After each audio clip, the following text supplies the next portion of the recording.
Good morning. Good morning. Can you hear me? Very good. Well, here we are. We all made it here after many months of preparations. I would like to extend a warm and sincere welcome to all of you for joining us here at our second edition of H&H Americas. We are so thrilled to have you join us here, and we are truly thankful that you are making the time and effort to join us and to support our show. My name is Mette Petersen. I am president of Kölnmesse Incorporated. If you're not familiar with us, we are the North American subsidiary of Kölnmesse, headquartered in Cologne, Germany. And you're probably familiar with the H&H Cologne show in Cologne. It's taken place many years, very successfully.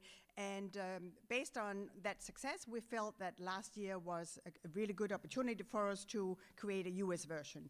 And with that, we launched H&H Americas here in Rosemont last year. My entire team and I are really pleased to welcome 267 exhibitors this year, which is a 27% increase compared to last year. Our show floor is about a third larger than last year, and in terms of our attendance, we get this question all the time, of course. We only have pre-reg numbers so far, but currently it looks as if we're going to reach about 2,500 attendees from 22 different countries. We have attendance from Europe, from New Zealand, Australia, Peru, and Brazil, South Africa even, and I also think it's pretty cool that we have attendance from all 50 US states and Puerto Rico.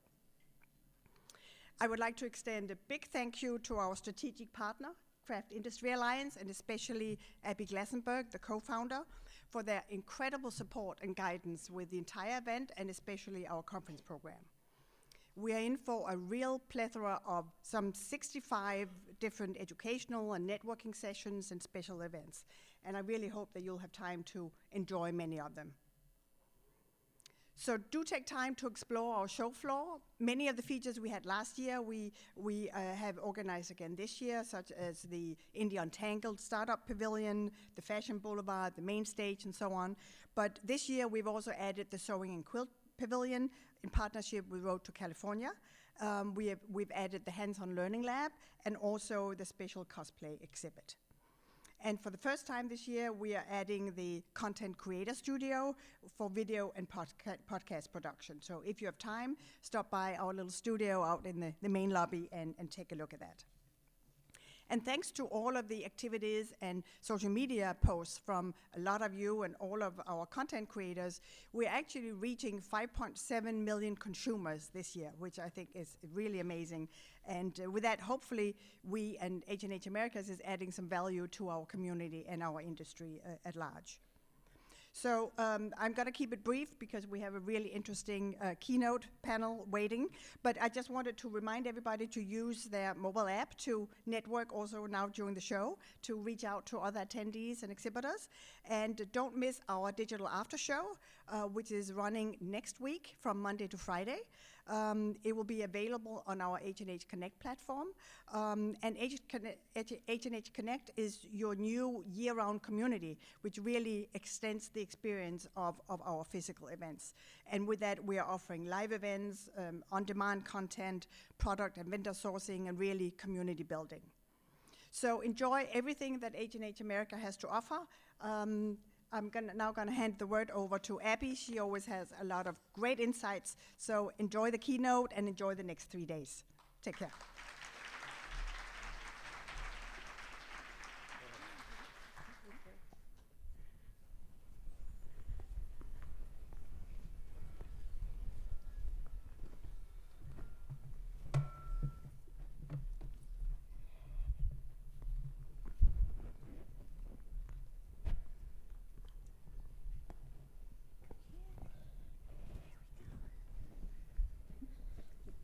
Good morning and welcome.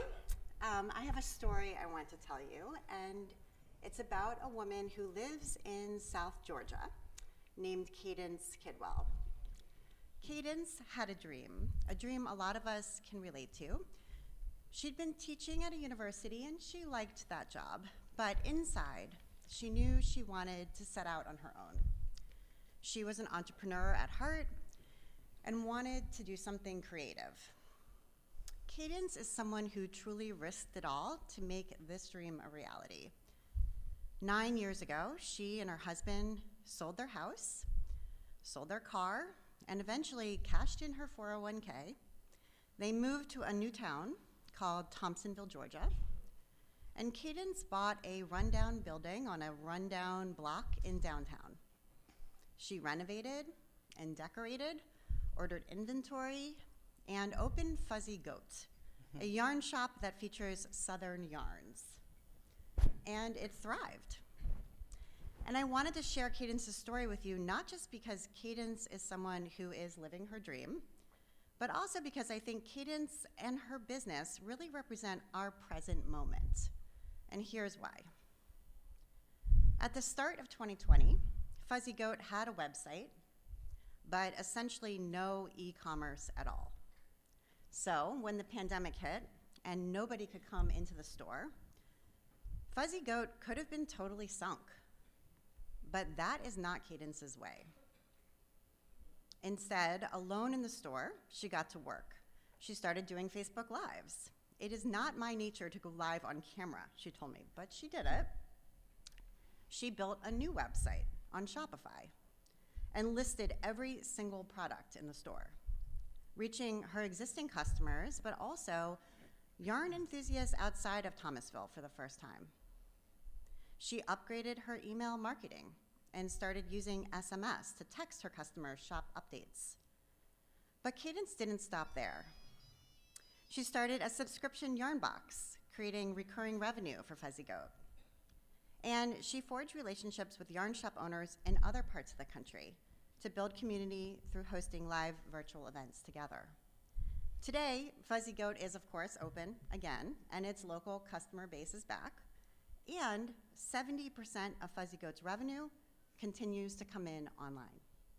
Talk about a pandemic pivot. Cadence came out of a global crisis stronger and more connected. And I think many aspects of her story are emblematic of some of the seismic shifts we've seen over the last 3 years. These are topics that we will be focusing on this morning in the State of the Industry panel. But first, as the president of Craft Industry Alliance, the trade association for our industry, I wanted to tell you that it's truly an honor and pleasure to be with you here today for this incredible trade show. With the help of our planning committee, we've put together a lineup of classes and panels and keynotes that focus on the essential issues we're facing as an industry. At H&H Americas, you have the opportunity to learn from the best. Here is just a taste. We have professional heavyweight mixed martial arts fighter Maurice Green, also known as the Crochet Boss, who will be joining me on stage later today to talk about bringing craft to new audiences. We have Justine Chu, founder of The Woobles, a kit company that was featured on Shark Tank, who will be talking with us on Friday morning about bringing her experience working at Google in user experience design to craft.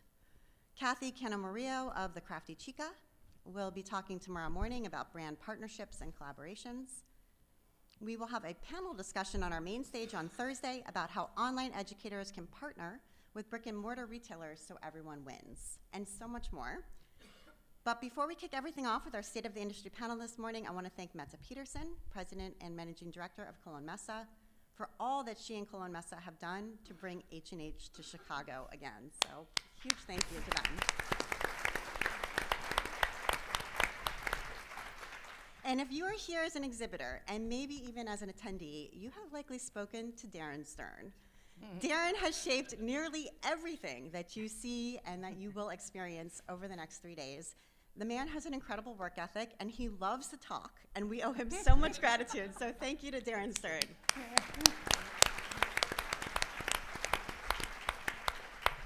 And now for our State of the Industry panel.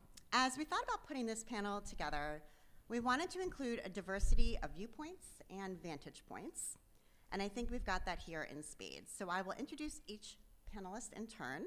First, we have Kamaca Champion, the owner of Miss Purl, a yarn shop on the south side of Chicago. Good morning.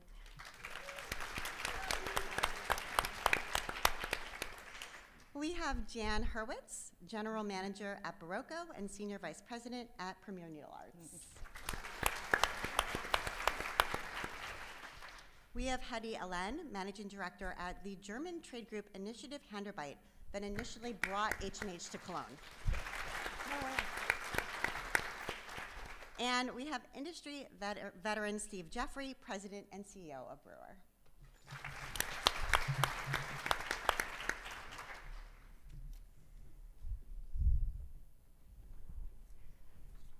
All right, so we're going to get started.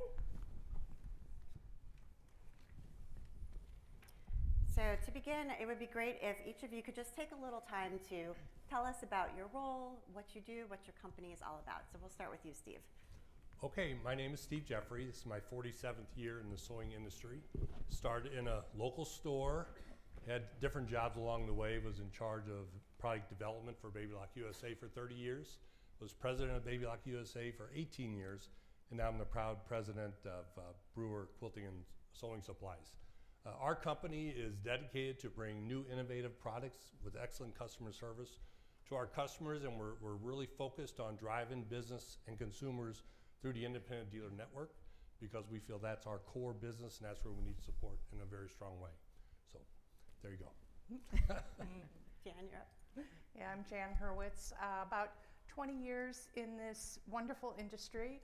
I started as a yarn shop owner in the San Francisco Bay Area, which is still every time I walk into a yarn store, I want to like fix the shelves and do all the tweaking.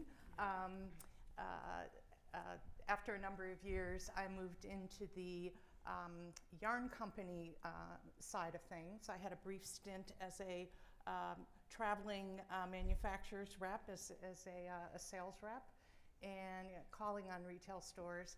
And then I worked for Coats Crafts America with fabric and yarn, selling to retailers throughout North America. Moved on to the DMC group where I ran the sales and distribution for the US and Canada.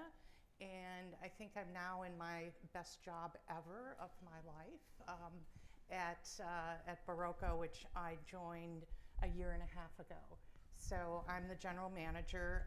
Owners Warren and Caroline, who founded the company 40 years ago, decided to retire last year. So it's, that bittersweet thing, but just really glad to be part of a team that sells solely, exclusively to local yarn stores throughout the US and Canada.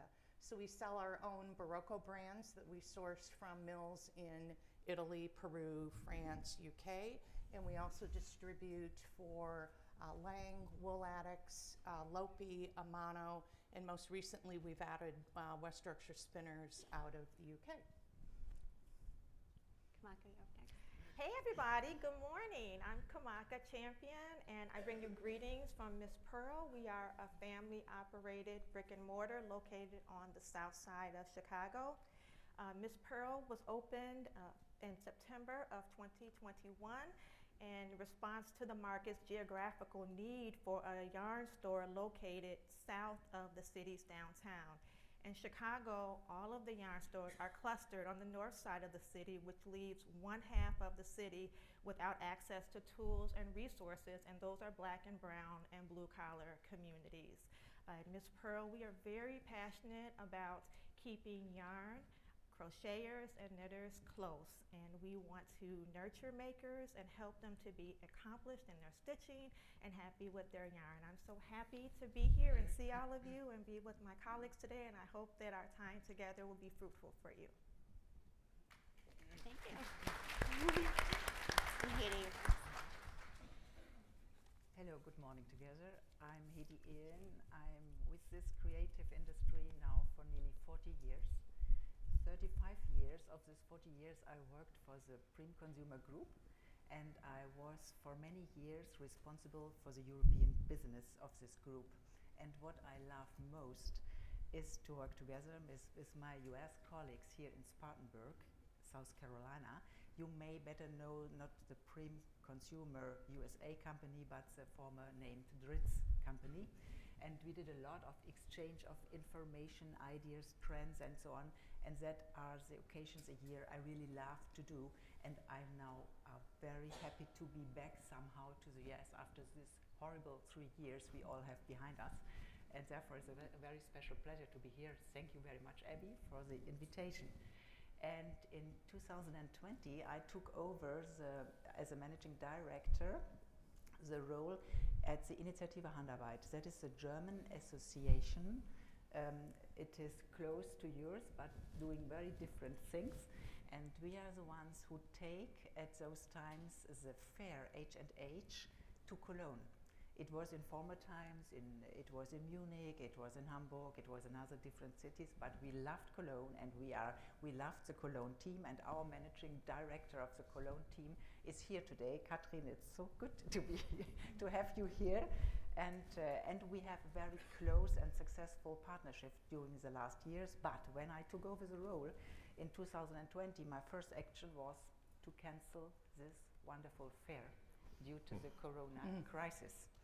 And in 21, we canceled it once more. In 22, we did a startup, but it was a very small one.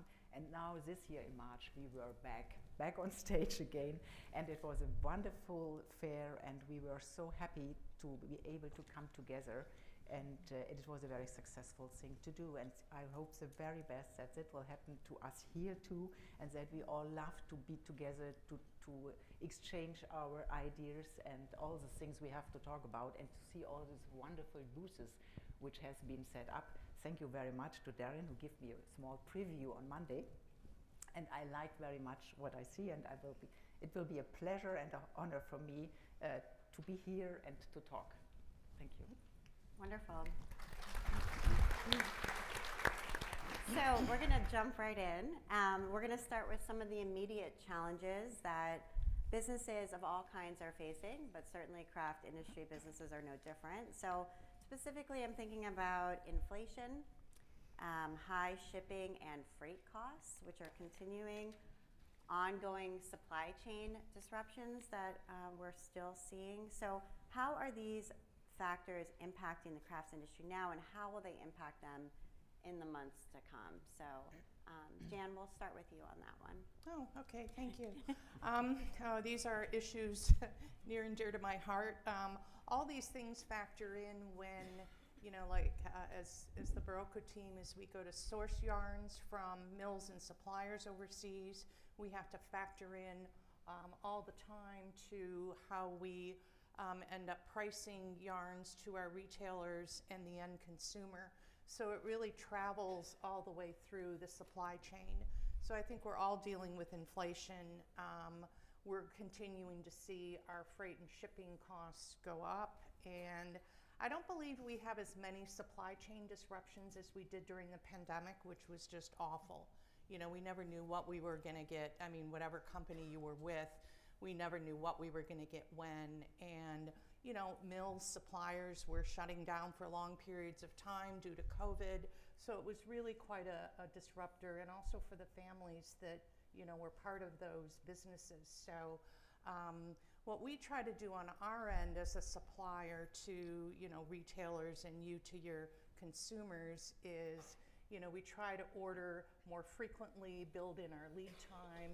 The exchange rate is typically, fluctuating, and there's many times that we will, just make the decision to take a smaller margin and profit on a yarn, so we can continue to bring it at a good value to the consumer. But it ends up, coming all the way through, the chain to the end consumer. So I think the bottom line is I'm seeing some of it level out, and some we just continue to have to incorporate into how we do business. And we also try to keep our business lean, running a lean team, and try to keep our costs down.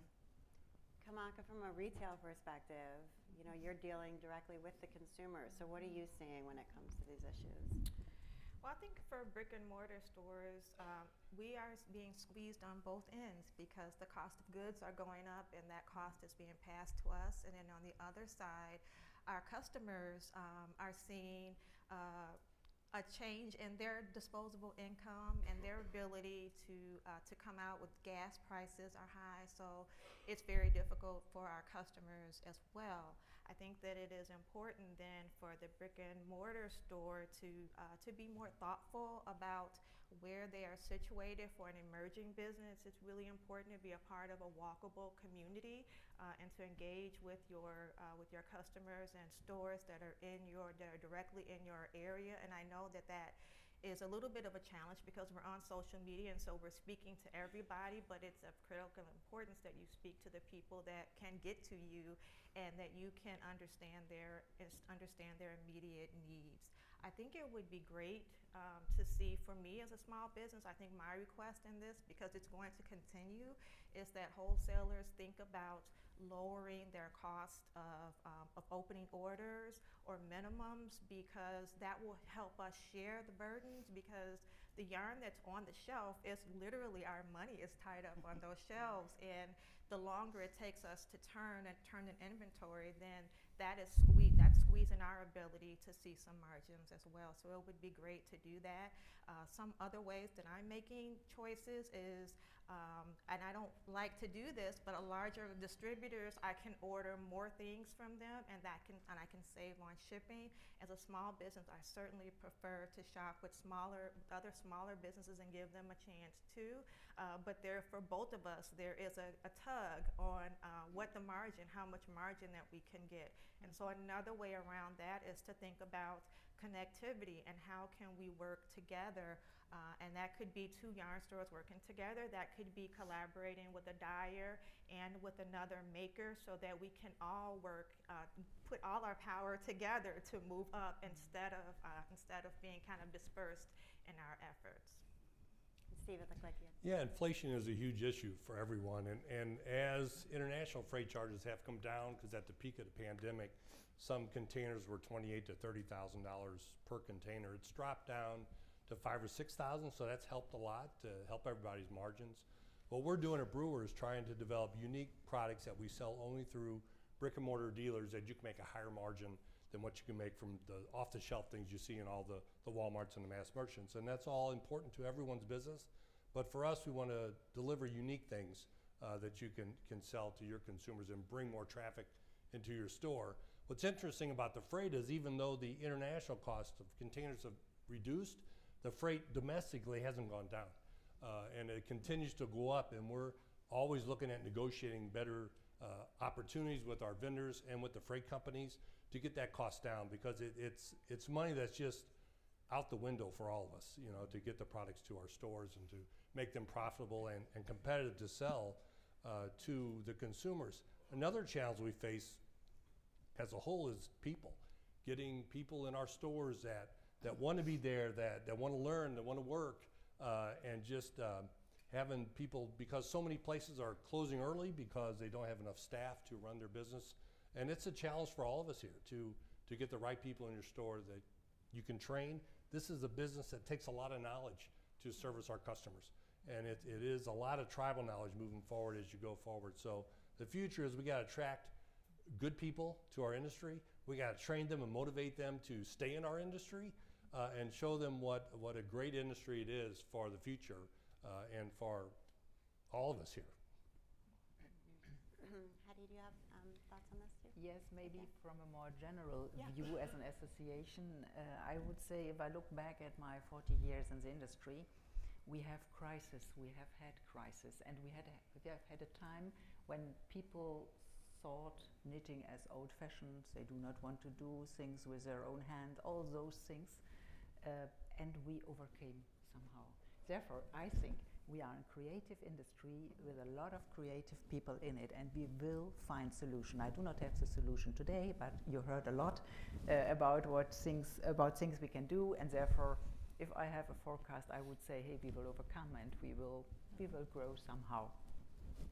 That's a great positive note. I'm wondering about residual impacts you're seeing as a result of the pandemic. So this was a global crisis. This shaped the way all of us do business in some ways.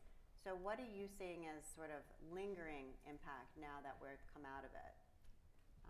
So Kamaca, we'll have you go first.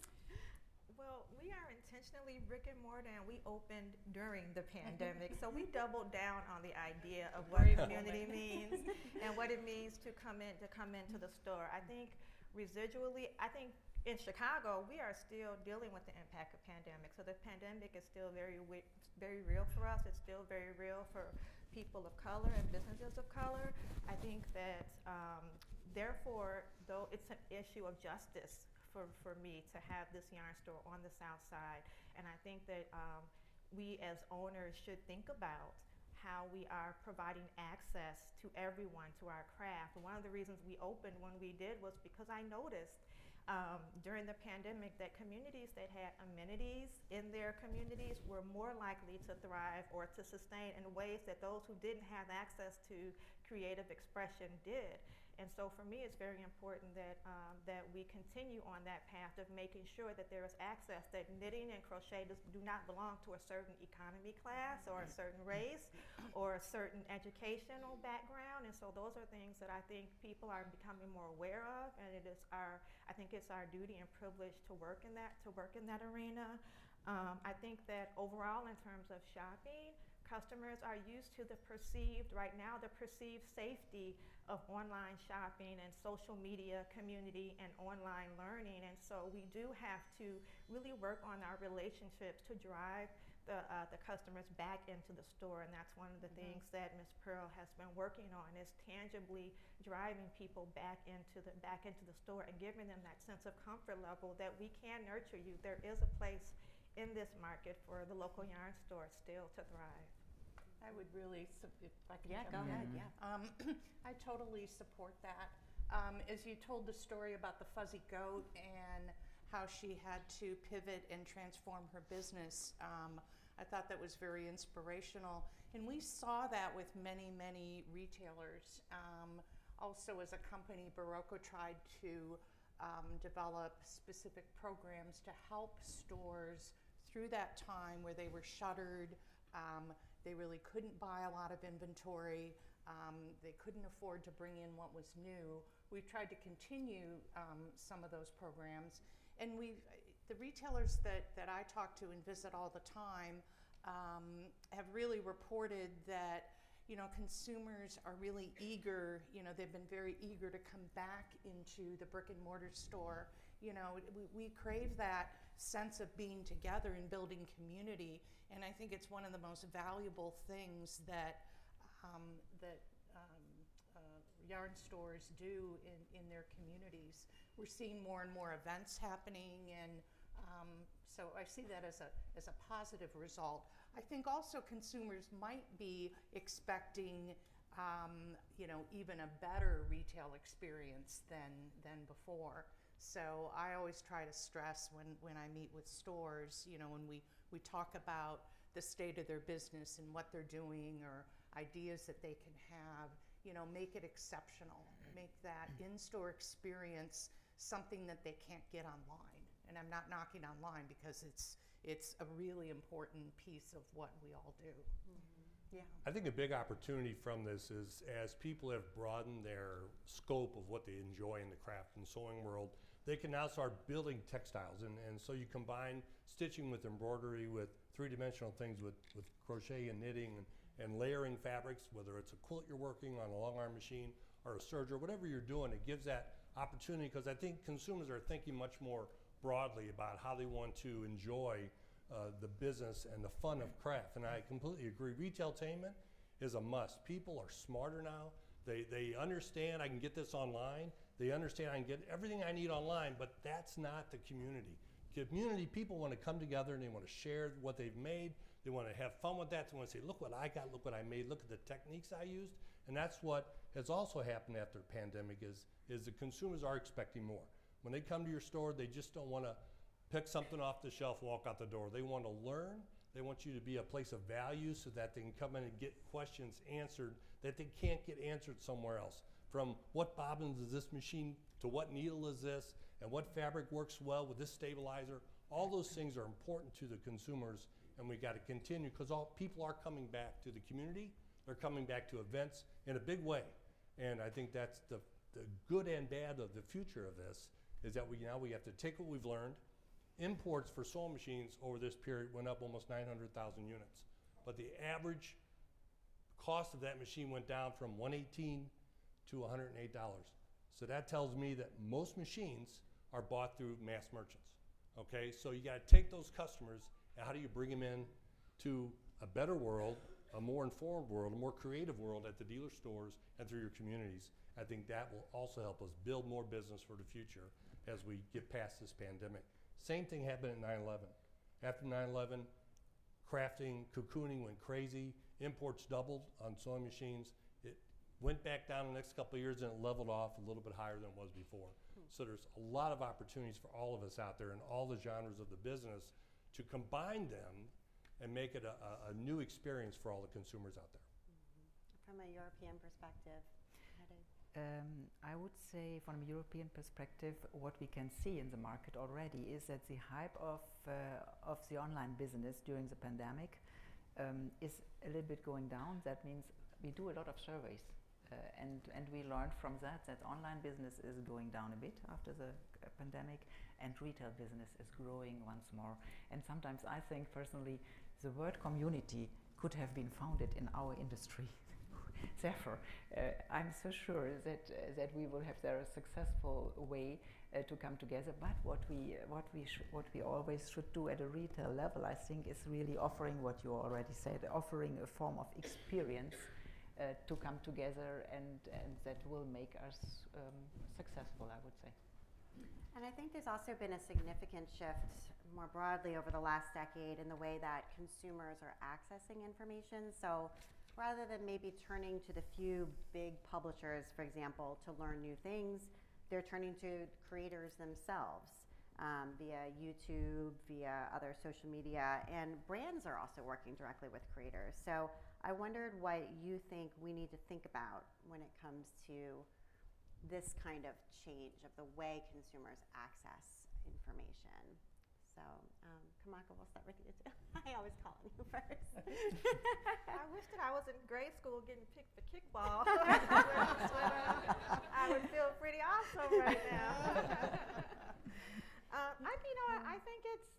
I think it's interesting. I think there were moments, especially being new, where I felt a little afraid or insecure. But when I really thought about it and when I really examined the marketplace, I think it's a natural continuation of where our business should go. There will always be a place for the local yarn store. This industry is high touch, high relationship driven, and so in that regard, the local yarn store plays a very important part. No matter what our customers see online, see on YouTube, see on Instagram, they will come back into the store. They're going to ask us what we think. They're going to ask us how to translate that.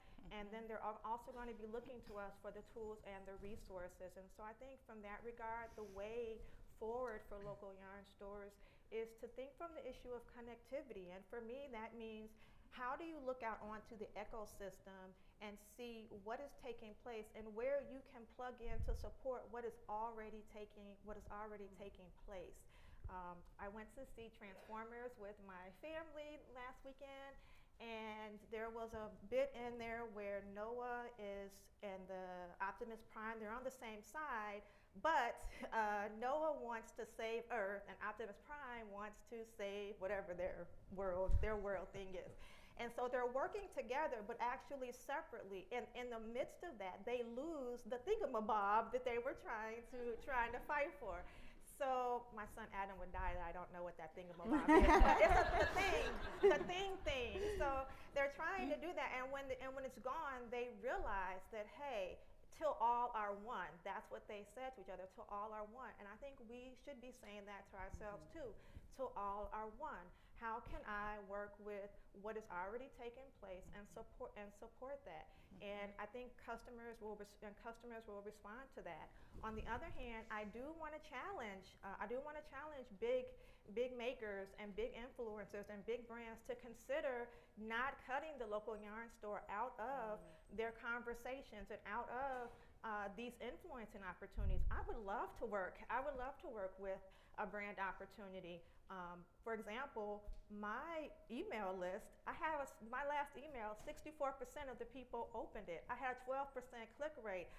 I would be interested to see what influencer could come up against that. On my Instagram post, over 4 to 5% likes and engagement each and every post, and as high as 8%. And I know I'm not alone in that, so I'm not saying that like I'm some special local yarn store. I bet you have very similar numbers as well, and I think that it's a missed opportunity when you don't tap into what the local yarn stores have to offer. Well, you and I need to talk after the show. We got some good ideas to do with. But as you know, everything shifts one way, then it shifts the other way, and I think the important thing that we've learned from the pandemic is it takes all of us working together on our American money. It's e pluribus unum, which is out of many one. We need to be a single voice for the creative world to build our exposure in this business. I think that's our biggest lack. But we as business owners and as entrepreneurs and as shop owners, there's not one answer. You got to be online. You got to have the experience at retailtainment in your store. You got to create the desire for people to want to come to your business and have fun, whether it's an event or it's an announcement of some kind, that they want to come. So it's hitting all the angles at once without thinking, I'm going to go online, that's going to save my business, or I'm going to do this and that's going to save my business. You really have to balance that with what's going on, reading your market, what's important in your market, and then dictating, or not dictating, but planning your programs to match all that. So that's what I think something that you said, Kamaca, really resonated. I mean, there's so much to embrace in social media for all of us, you know, from the yarn company side, from, you know, independent retailers. It can be really overwhelming. And then I think sometimes you could just go, oh God, I just can't deal with it. But, you know, and we get the same thing in our end of the business, but we try to think about, okay, what's of value, what's really important to our consumer, our retailer. And, you know, I'm sure the reason that you have the 64% opens and the 12% click-throughs is you're reaching your customer with some type of meaningful content and connectivity. So that's, you know, that's what we try to, you know, come back and keep thinking about, you know, who is our customer, what's the value add, you know. It's probably not just selling yarn or putting the product out there, but what really speaks to your customer on the other end of that email. And it does take curating. I mean, just like, you know, we curate our products in stores. I mean, you're the curator to your customer. You have to curate that content as you're reaching out too. And I think it's just a very thoughtful, intentional process, whatever that might mean to you.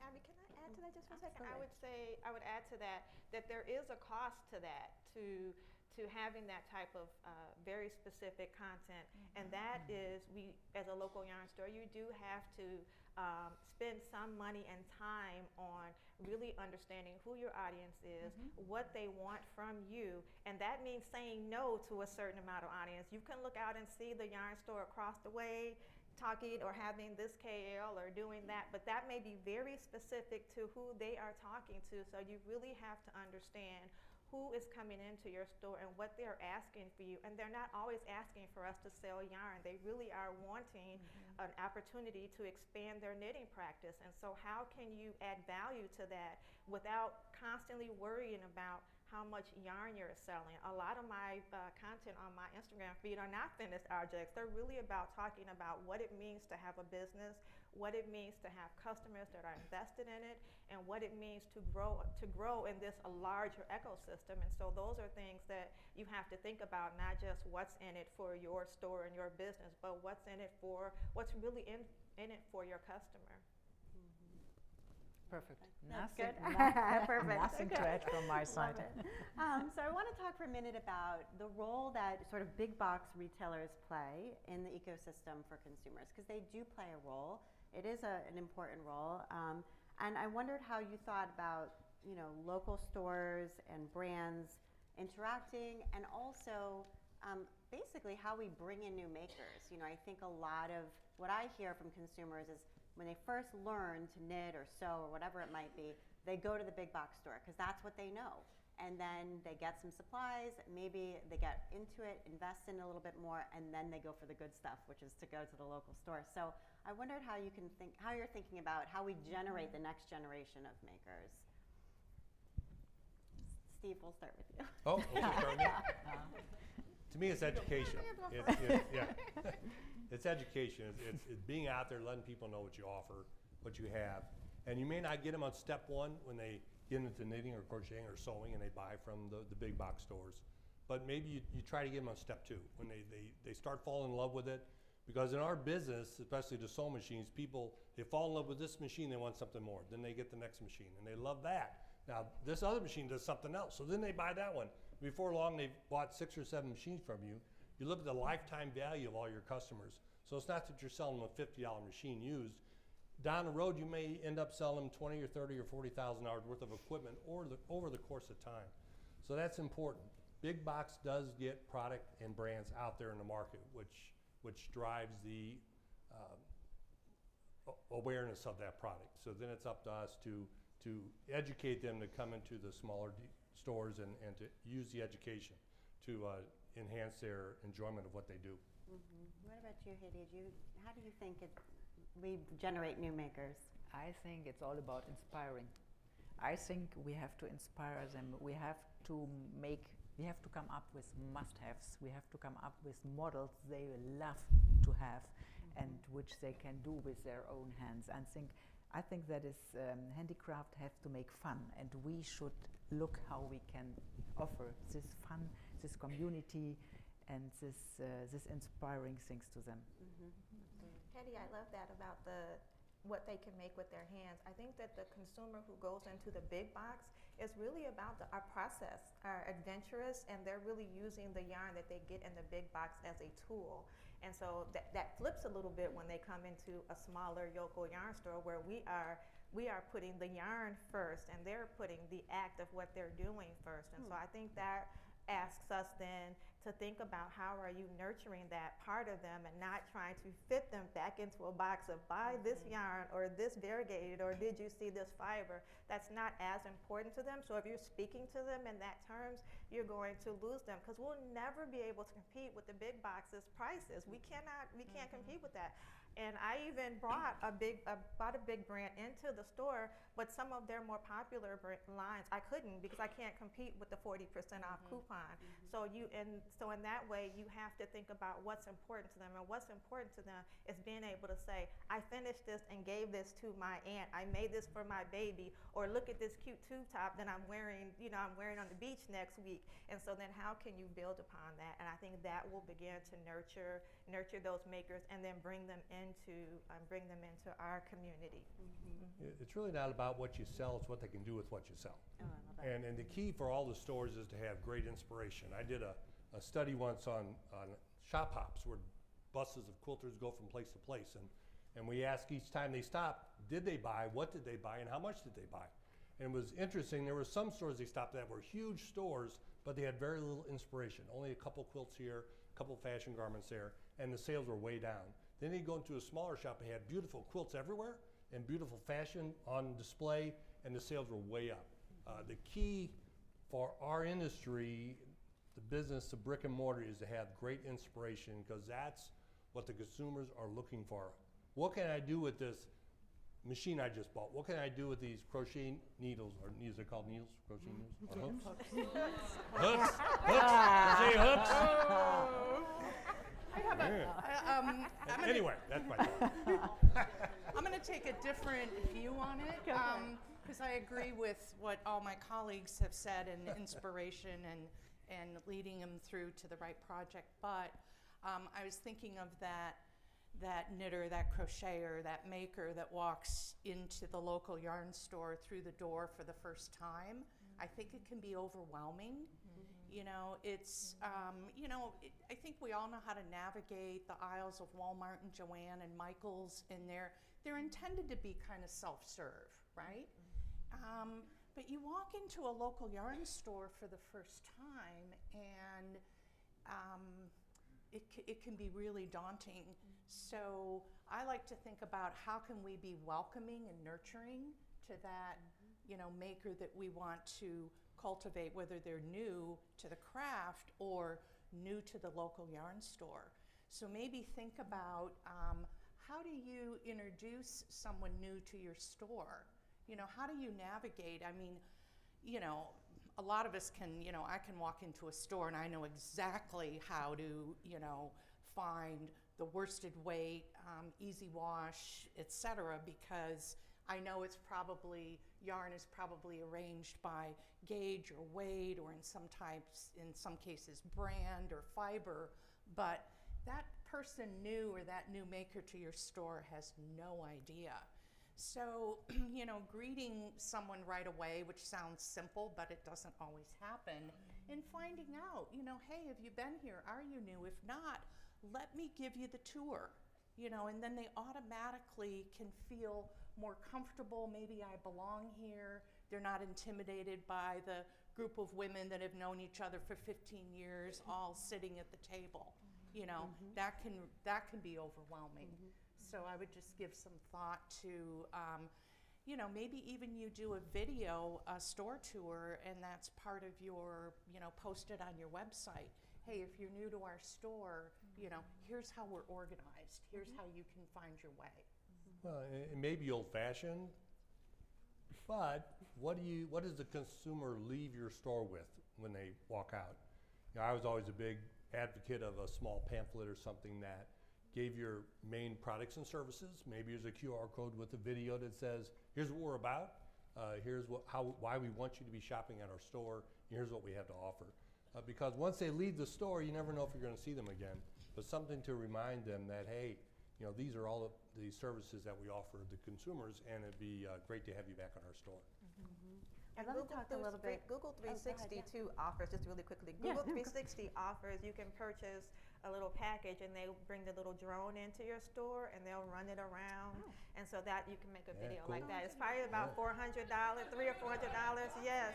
Yes. So it's super cute. And then when the customers on the Google map, they'll click on it and it literally will take them like this around the store. So cool. That is, and it's for $350 or $400. Say the name of the company that does it. It's a Google 360. I think if you Google 360, I think I don't know, but somebody came to my store and offered it, but that was, I think it was called America. Yeah, they have like a little, they have a small little drone thing to do that, and then they also use a photographer who will take individual photos too. But it's pretty, cool, and it's an accessible price. Yeah, that's great. Good to know. Okay, so I would love to talk a little bit about trends, because each of you come from your own sector, different geographies. So I'm curious what trends you're seeing in craft, whether that's specific to types of making, to particular imagery, to particular color trends, otherwise. What kind of trends are you seeing? So Jan, we'll start with you for that one.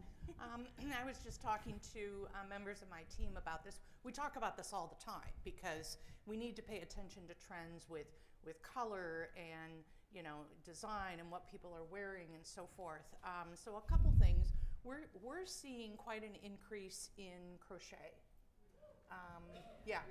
And we're looking to, I think Allison who heads my design team is here, and she just told me the other day, she said in our next season, 30% of our designs are gonna be crochet. And I said, all right. Which is great.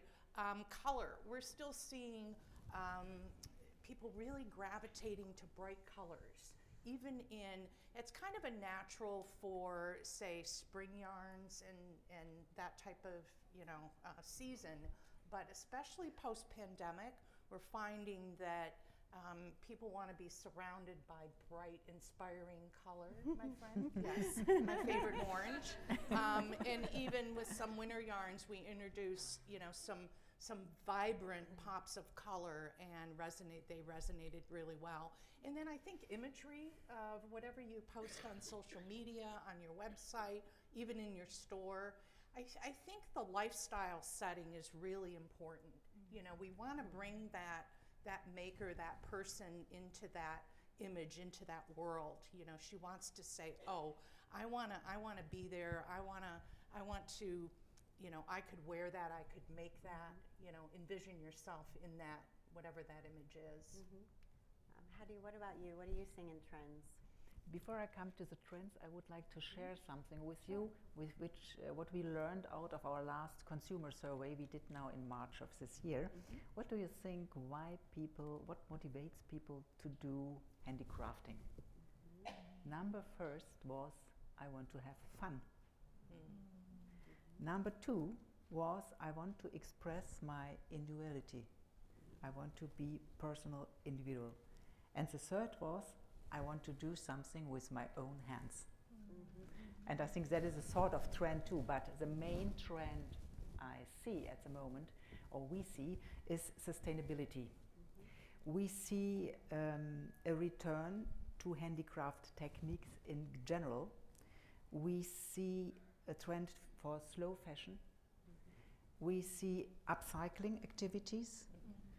And the more conscious use of textiles, that means the topic of repairing and mending becomes much more important. That would be my main point. I want to make sure we leave a little bit of time for questions, if that's okay with panelists. So we do have 2 microphones, I believe. One is right there, and one is on the other side.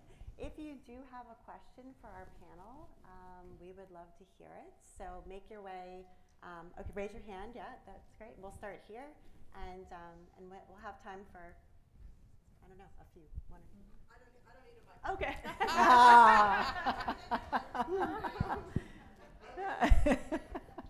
My name is Stephanie Steinhaus. I'm currently, and have been for 7 years now, an independent manufacturer sales rep. Before that, I owned a yarn store. So this is sort of question / PSA. I just wanted to put out there that your sales reps are your pollinators. We see everything. We go in and out of every store. We deal with all of you and all of the vendors. Good point. And we see trends and we kind of gather all of that information and then share it back to you. A trend that I'm personally seeing is that the stores that seem to be doing the best, however you want to qualify the best, are ones that have, not at all. It's on the recording. Oh, of course, on the recording. The stores that I see that are doing the best are ones that have product for everybody.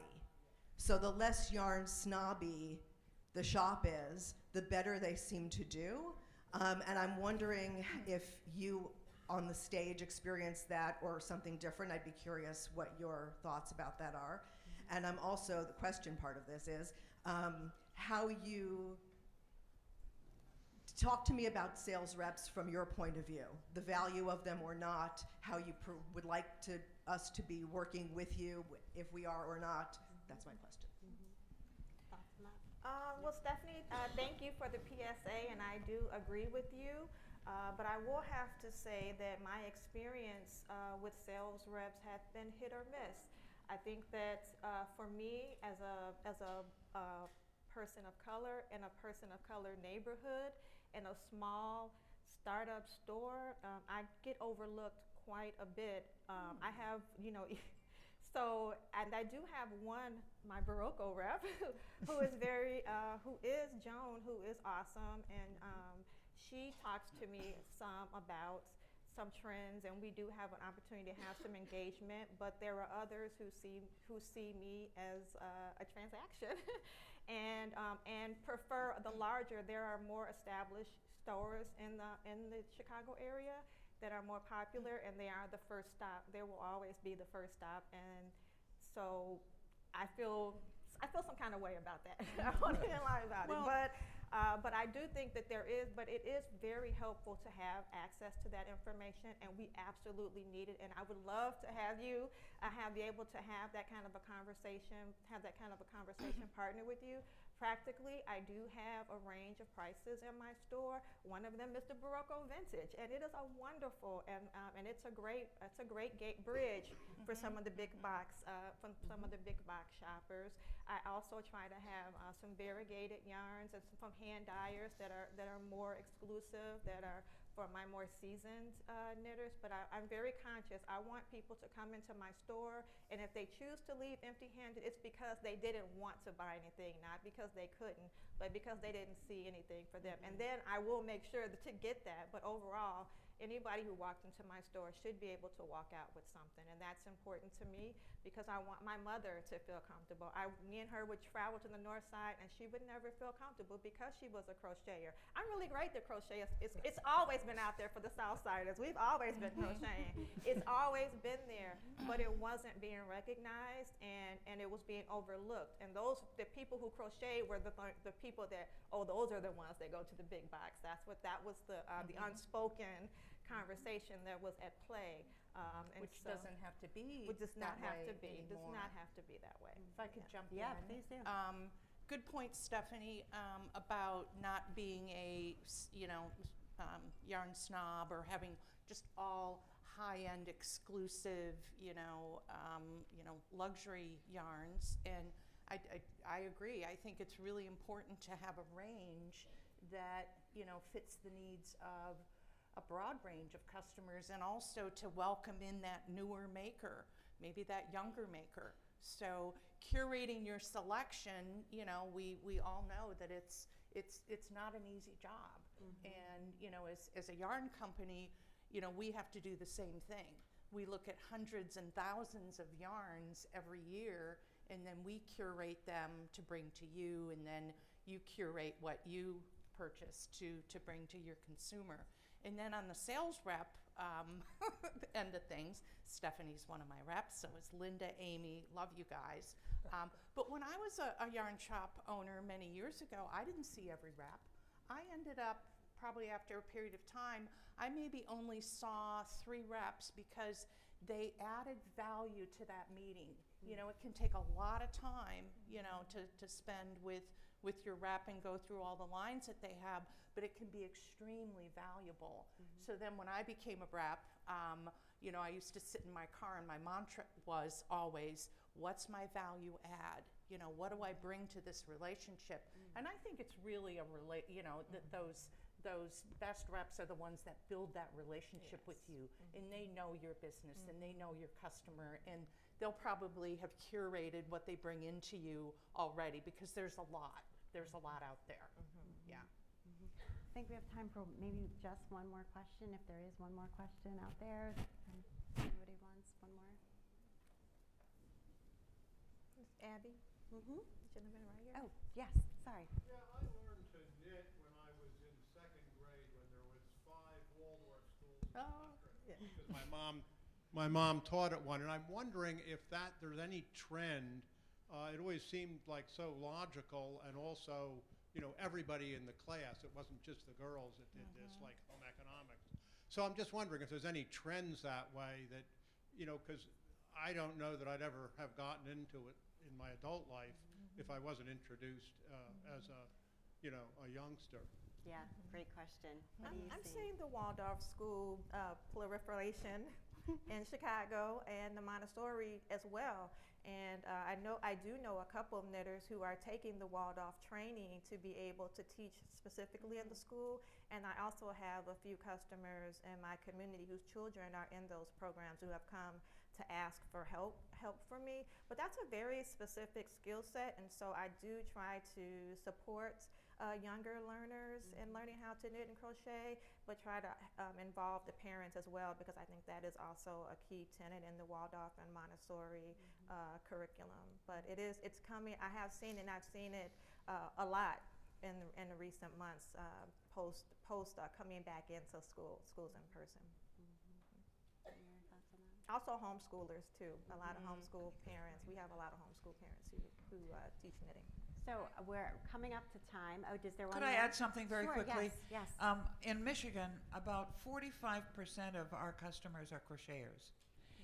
But you don't know that, because when they walk in, they won't tell you unless you ask.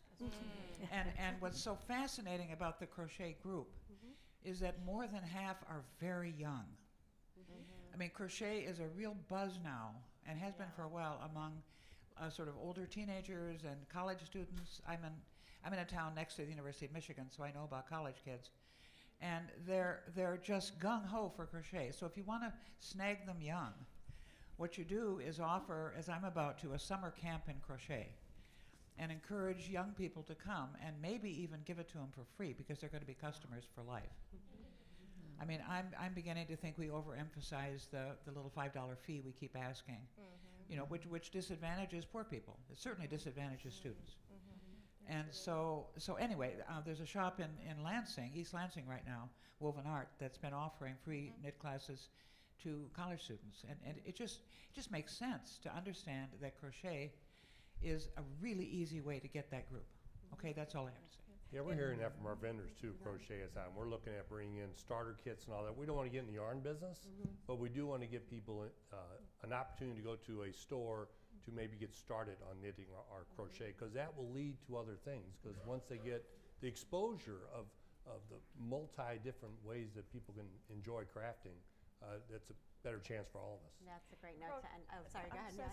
Crocheters, to your point, the younger crocheters are very interested in what they can create for themselves. My cousin is 20-something. I taught her when she was like 9.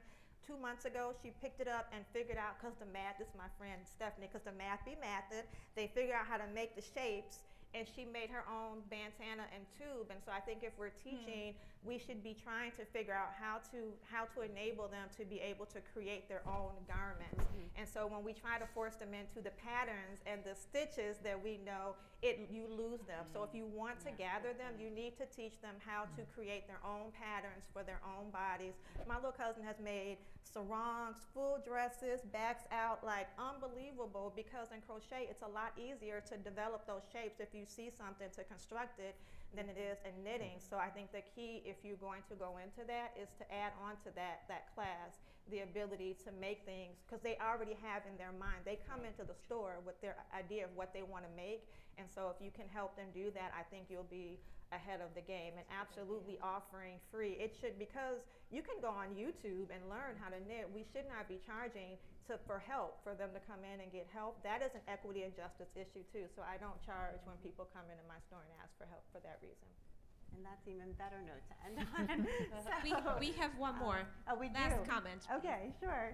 We're just talking about community, and I just wanted to mention also that partnering with libraries and art centers is another great way. The libraries almost always have craft circles, and they're always looking for local shops to send people to for stuff. So that's a great, great source. Very true. Our panelists, just so you know, will stick around in sort of the front part of the room here afterwards. So if you did want to come up and follow up or talk more about any of these topics, you're welcome to do so. But otherwise, thank you all so much for coming today. Thank you. Thank you too. Thank you.